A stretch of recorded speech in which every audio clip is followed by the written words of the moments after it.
III is the precursor of the great villains of history. The Saddam Hussein is the Adolf Hitlers, the critic of the London Daily Telegraph. He lives to hurt you, dipping his pen into his acid bath of frustration and tattooing it all over your back. Why? Because nobody can love a critic. As I said, to be loved, you have to be vulnerable. So what is a good substitute for love? Power. Power over you, power over your hearts. And therefore, if Richard cannot make you salivate with the idea of his crawling into your bed at night, he will make your heart thump in terror of what the next day will bring. But as long as your heart thumps for him, since for Richard, love makes the heart beat faster, and fear makes the heart beat faster. Therefore, love equal fear. The play begins with the famous lines, "Now is the winter of our discontent, made glorious summer by this son of York." Well, that means Richard III is fed up. He's frustrated. There's no war, there's peace. And in peace, there's nothing for a villain to do, because villains thrive in chaos. They thrive when society is either politically, economically, or socially in chaos. Then the villains come up through the cracks, like the rats that they are. And in order to understand Richard, we have to understand something about his love life. Shakespeare gives you the clues when he says, "Since I cannot prove a lover to entertain these fair, well-spoken days, I am determined to prove a villain and hate the idle pleasures of these days." Interesting line when you come to think of it. Since I cannot prove a lover, since I cannot get a woman for the night, I shall go out and kill people.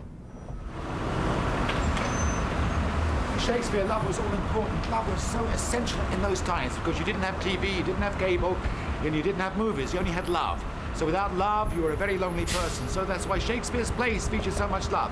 Bitter love, rejected love, needing love, love that avoids you, love that makes you crazy. Love, love, love. All you need is love, ba, ba, ba. And Richard is in desperate need of love.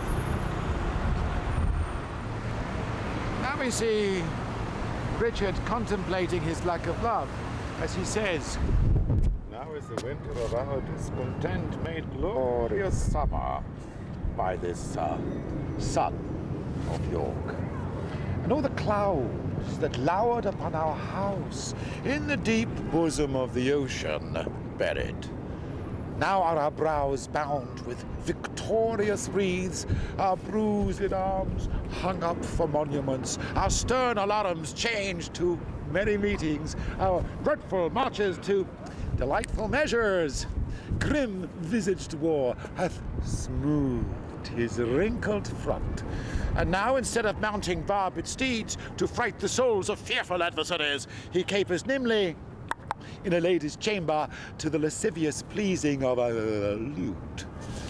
But I, that am not shaped for sportive tricks, nor made to court an amorous looking glass, I that am rudely stamped, and want love's majesty to strut before a wanton ambling nymph, I that am curtailed of this fair proportion, cheated of feature by dissembling nature, deformed, unfinished, sent before my time into this breathing world, scarce half made up, and that so lamely and unfashionable that dogs bark at me as I halt by them.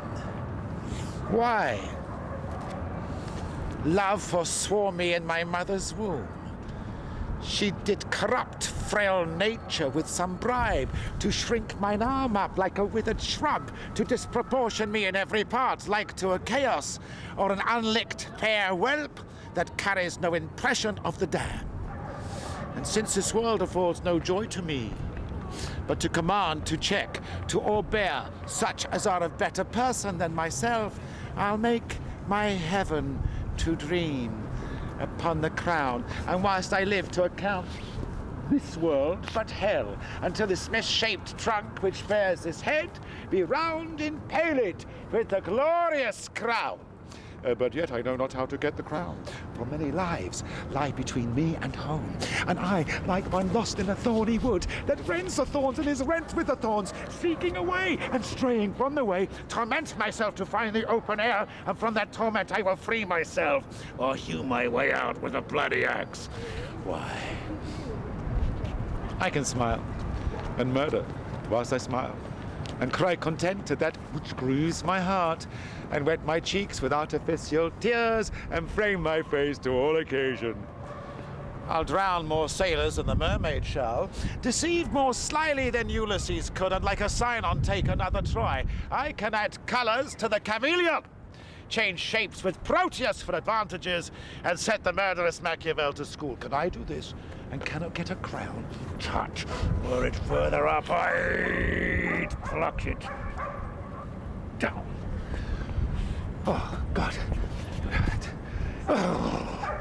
It takes a while to get that character out of your blood. You know, when you're playing one of those great Shakespearean parts, even if you're only doing an excerpt like this, it gets into your blood.